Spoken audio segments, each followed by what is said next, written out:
Welcome to Maggie's Village. You are tuned into our show, Voices of the Village, hosted by our founder and CEO, Bridgett Hitchings. On this show, we engage in conversations with leaders who are committed to helping communities thrive. Come on in, get comfortable, and let's connect, heal, learn, and build together. Hi, and welcome to Voices of the Village. I am your host, Bridgett Hitchings, and I am the founder and CEO of Maggie's Village. Today, I am excited about our guest, Miss Dahlia Aguilar, is joining us, and we are going to flip this interview because Dahlia will be interviewing me. Dahlia and I met at a training with the National Equity Project, and we bonded over our freedom dreaming. So, Dahlia, I would love for you to introduce yourself to our audience and tell them why you decided to write this article. This is very fun and exciting for me. You and I have been in education a very long time. I started teaching back in 1993. I was a teacher for 4 years in Washington, D.C., and then 3 years in South Texas. I ended up, going on to become a trainer for teachers through National Council of La Raza at the time. You know, Unidos US is what they are now, and then got really inspired about school leadership. Became an assistant principal, then a principal, and a founder of my own school. After about 25 years in school buildings and 28 years in education, I'm taking a break from schools, but not from learning about leadership and equity. So I've begun, consulting, engaging in executive coaching, and uh, really helping not only leaders but organizations think differently about building, with equity in the center of the work that they do, both for their staff as well as the clients, students, and communities that they serve. And so when I met you through the National Equity Project, I was really inspired because every time you open your mouth, you're inspiring, first of all, but also because of the actual, program that you're starting through Maggie's Village as it relates to helping nurture and sustain Black leaders in a liberatory way. And so I'm super excited to share your story with others and to learn more about it. And you, by inviting me to do this, have helped me return to one of my passions, which is writing. And so I'm excited about our time today. I am too. Thank you so much for that. And I will hand over the mic. I am following your lead from here on out. Well, so I was very excited to learn about the program. Black Education Leaders for Liberation Institute is launching soon. And I know that part of your passion is really making sure that you're increasing the capacity of Black school-based leaders, right, in this work and to make sure that their institutions are more liberatory. And I guess I wonder, like, where did this all begin? Like, where did your journey begin in this work? You're a CEO with over 20 years experience leading both as an educator as well as a social worker. And in that work, you're a huge advocate, right, for others. So tell me a little bit about where you got started. You know, Part of me feels like I got started from birth, but I won't tell the very long story. But I do think that the way I grew up is very significant to the work that I do today. And as it relates to affinity, I think it's important to note that from preschool to ninth grade, I went to predominantly Black schools. And then my junior high from seventh to ninth grade was an all honor school. In our town, we called it optional. And so that means that it was all honors and it was all Black. And so when it came to education up until that point, education just was like I was surrounded by people who looked like me. I was affirmed and uplifted. And then in 10th through 12th grade was the first time that I had gone to a school that was not predominantly Black. It was the first time I felt like a minority. And honestly, it was the first time that I truly understood the disparity in education. So I was in the honors program at this school, but the entire school wasn't an honors program. And what I realized is that it also was the first time that I got to decide whether or not my classes were going to be honors or not. So I picked this class that's not my favorite subject, and I was like, I'm not going to do an honors class. I'm going to do a regular class. the thing that was so eye-opening was, one, how in the same school, under the same roof, the education was so different. The teaching was so different. My class that was non-honors was a predominantly Black class. And in all of my honors and AP classes, I was one of few or the only Black student in that class. But it was amazing teachers. Like my AP calculus teacher had students that were producing fives on AP exams year after year after year, all of her students. And so to see that all happen under one roof was the first thing that kind of got my attention. Also, during high school was the time where I started to surpass the way that my parents could support me individually, because neither one of them graduated from college, but they had surrounded me by a village that from birth until that time had poured into me. My immediate family, extended family, my church, my community, my teachers were all people who affirmed me and helped me along the way. And so in doing that, I started to see, and I fought the journey to education for a little while, but once I finally accepted the calling, I realized I started to meet students who didn't have the upbringing that I had, that didn't have this affirmation in terms of who they are in their skin. And I realized that I saw my Blackness as an asset and not a liability. But I met so many students who looked like me that saw their Blackness as a liability. And so it kind of became my work as an educator and as a leader to make sure that our youth felt affirmed and they felt loved and they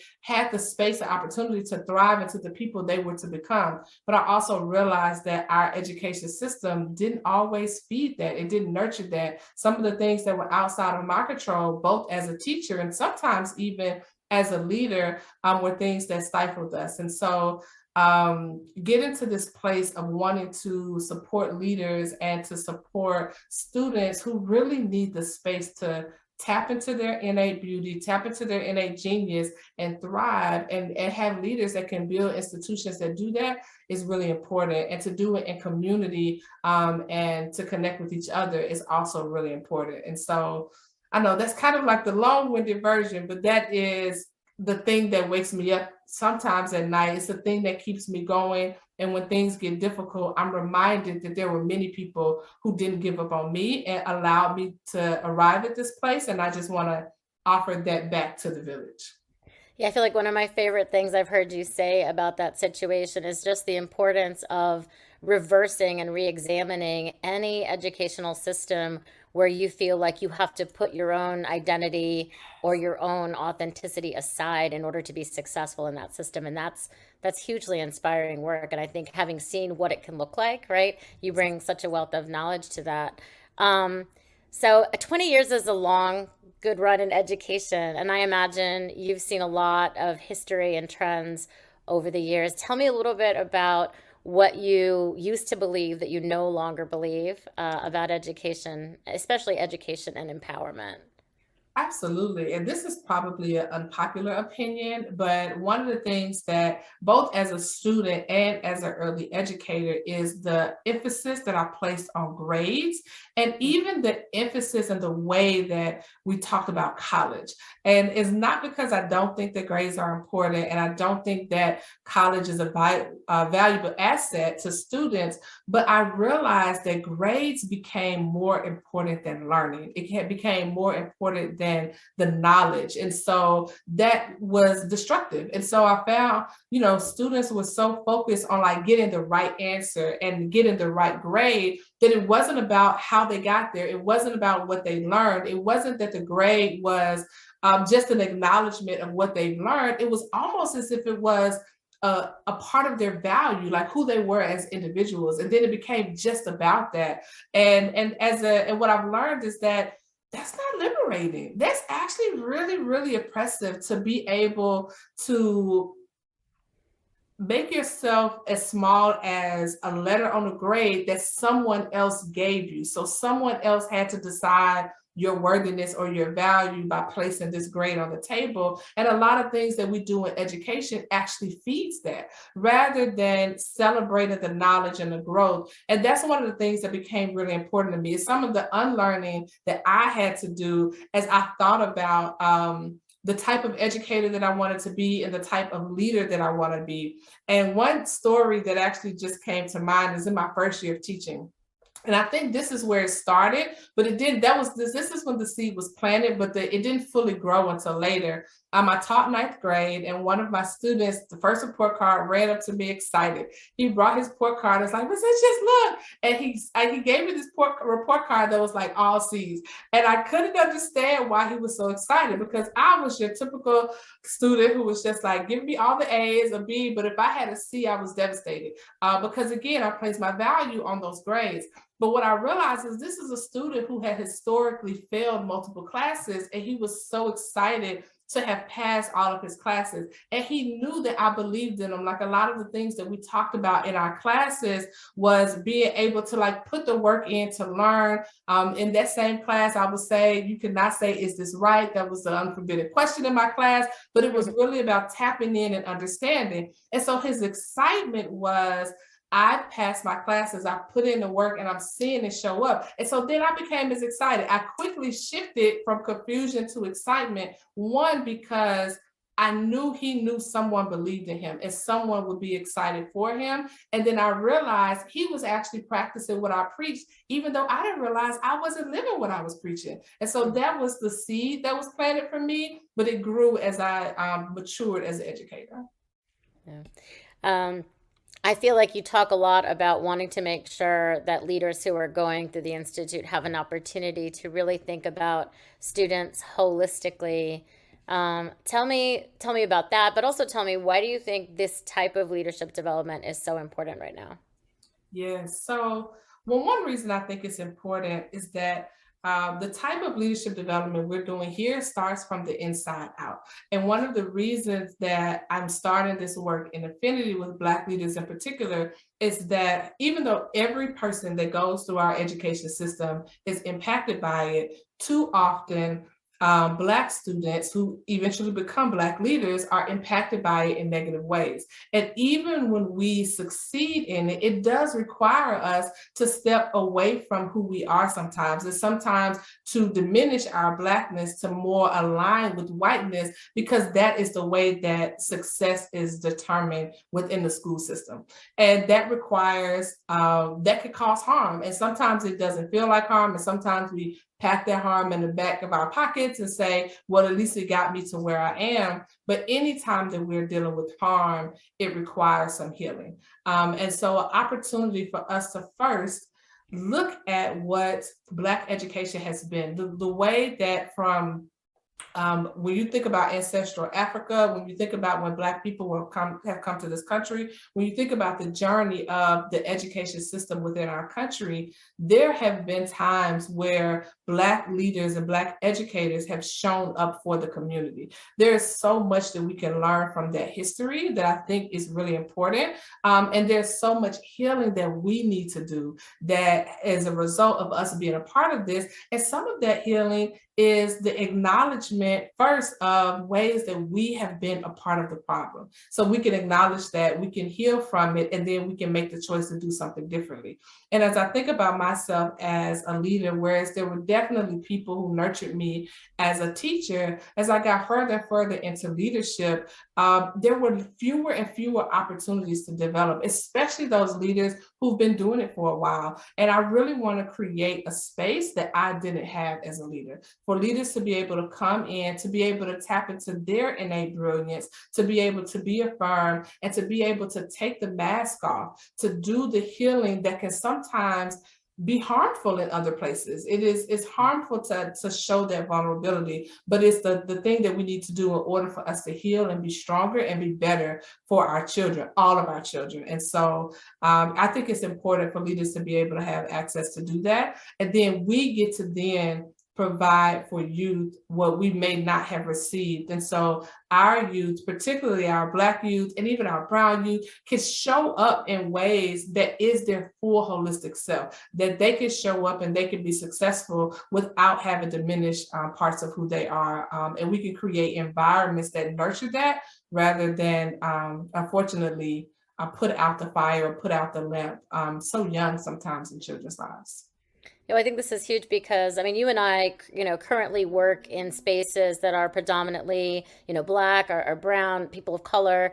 But for a lot of school leaders across the country, I mean, we represent less than 11%, right? Like leaders of color are less than 11% of school leaders, across the country in public education, especially, despite the fact that the population doesn't look that way at all. And so the idea of this training, even for folks who are, on the edges, right, of that kind of concentration of talent, I think it's really important for them to have opportunities like this too.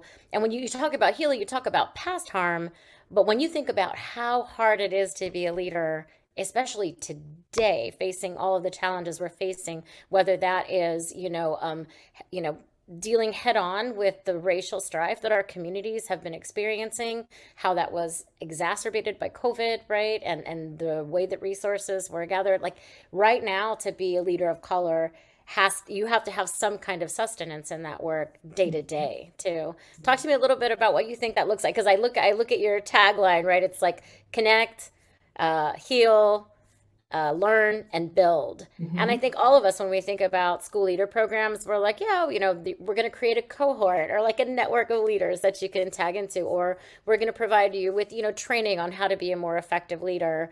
We're going to build upon, what you already know and, take you to the next level. But to put all of that together with healing, like this program is really distinct from other leadership programs.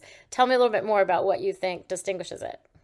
I agree. I think that so even when I start with connect, one of the reasons we start with that is if we're focusing on liberation, I think Audre Lorde said it best that without community, there is no liberation. And sometimes as leaders, we get applauded for doing things on our own and like Mhm. being the trailblazer and things like that. But the reality of it is our strength is in our communities. And in multiple sectors, you will often hear that leadership is lonely. So first, we want to take some of that loneliness out of leadership. Then we want to be able to realize that we have to heal. And sometimes vulnerability, there's no space for that. So being able to have the time to have collective healing as well as individual healing is something that's really important. And then as any program, if there's no learning taking place, because we do believe that learning is a path to liberation, then being able to be lifelong learners and have an opportunity to step outside of the trenches. Because the reality of it is,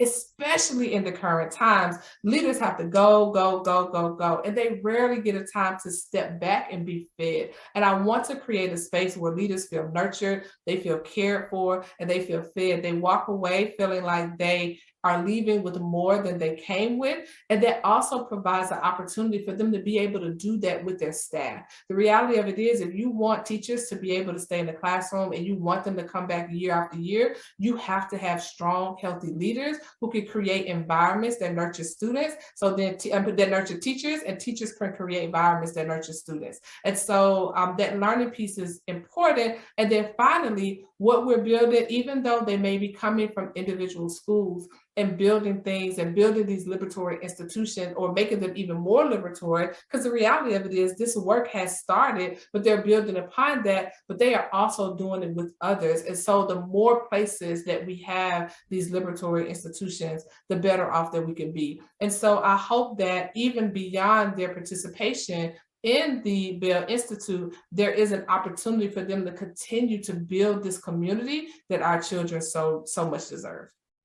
Yeah, well, I feel like you're reminding me about the importance of stepping back and having that place where you can be engaged in your own resilience and sustainability means not stepping out, right? And we have right now generations of leaders and teachers who aren't just stepping back, they're stepping out completely, right? And so I feel like I want you to talk to me about your vision, both like what you think may go wrong if leaders don't get this type of training, but also what you think is the highest aspiration of what's possible. So, like, I think first, tell me, like, what do you worry about? What do you fear if we don't start to significantly shift the way in which we cultivate and nourish leaders of color and Black leaders specifically?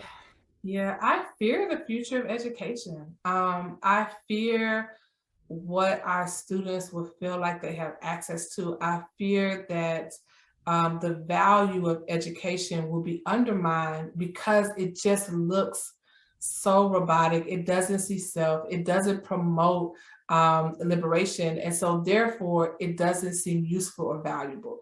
And I fear that more youth will be harmed because our systems don't support them and they don't develop them. They become overly oppressive, even in the ways, something as simple as how kids engage in lunch can be, a liberatory experience or be oppressive. There are too often systems that happen in schools that don't exist. That the way that those systems operate is not useful any other place except for prison. You don't engage in that way in any other place once you leave a school, and that makes schools irrelevant. And so, and we lose the opportunity to help support families, because schools really are, in my opinion, the heart of the village. And so everyone is positively or negatively impacted depending on how the school thrives or not. And so when we have schools that are weakened, then we have communities that are weakened. And so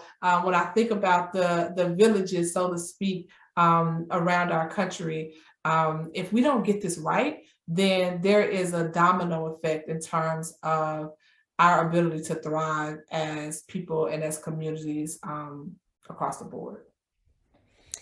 And so let's leave on a high note, right? I think what you imagine, like what when you're freedom dreaming, right? When you're imagining what's possible for education and what's possible for these leaders, like what does it look like? What does it feel like? What does it sound like?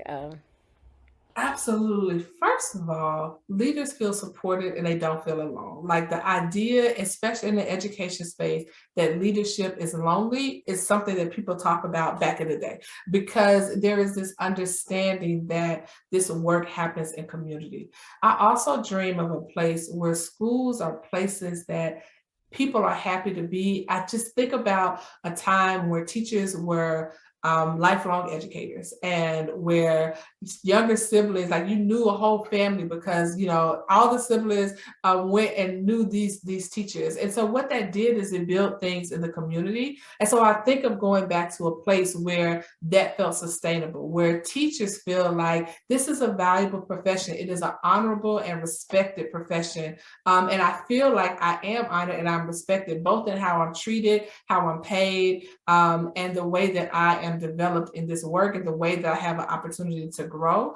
And I see youth being excited to be there. And oftentimes when we think youth excited to be there, we imagine little 5 and 8-year-olds running and happy to be at school. But I am a former high school leader. And when I say I imagine youth happy to be there, I am imagining 14, 15, 16, and 17-year-olds still being enthused about being at school, because school serves a purpose in their life. They are excited to be there. They feel welcomed and included. They feel loved and nurtured. And they feel like there's a group of people who are supporting them on the next leg of their journey and preparing them to make decisions in their own lives. And so when we have schools that do that, and that's the norm, it's not this one school in this community that everybody is fighting to get into, but there are options across the board and different types of schools that that wherever you go, there's a place that's going to be nurtured. So if we can start that seed now and grow that tree, I just imagine the fruit that is produced from that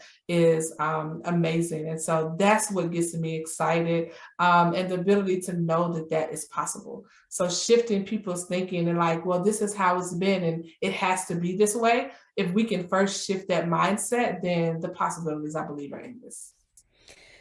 I want to do it all over. I want to sign up and do it all over this way instead of the way I did it. Tell folks more about the logistics. Like how do they sign up? How do they get started? Absolutely. So to request an application, you can go to maggiesvillagellc.com/Bell Institute. I'll also put it in the description for this video. And so just to request the application, it's a very simple application. It is designed for principals, and principals can invite their assistant principals to be a part of the program as well. And so it's a simple application. We do recommend that you do your application by May 16th, because that's our priority deadline, because that'll put you in a place, because we do have some scholarships. So school budgets who may not be able to afford the fee to go or the total fee, we do have scholarships because we do not want finances to be a barrier to participation. But our final deadline is June 3rd. So we will be accepting on a rolling basis until June 3rd or until all seats are filled. And so once people apply and get accepted, we kick off at the end of June. We have an in-person kickoff that I'm so excited about. And it's PD like you've never known before. When you walk away, you may be thinking, wait, was that PD or was that a family reunion? So it's that type of situation. So that will be in Atlanta in June. And then we have 3 convenings over the course of the year through April, and then we will end with the end of the year celebration. In addition to that, each of the leaders will get monthly coaching and thought partnership as they work to actually start the shifting that they want to happen in their school. So whether you are taking the first step and making a shift in your culture, or you've taken the first 3 and you're getting support with making that 4th step, you will get the coaching to help you and thought partnership to help you along the way. And then you'll also have an online platform to both stay connected in between convenings with the rest of the cohort members and to be able to tap into resources that are available only to the members of the Bell Institute. Wonderful. I'm so excited about this program of Maggie's Village. It's one of, many programs that I know that you'll be launching over the next few years. And it's such an exciting start to this idea, the idea of Maggie's Village, right? The idea that the entire community comes around to really, gain their own economic, education, and social freedom to build the communities that they love and desire. So thank you so much for sharing your story with me, and congratulations on this launch.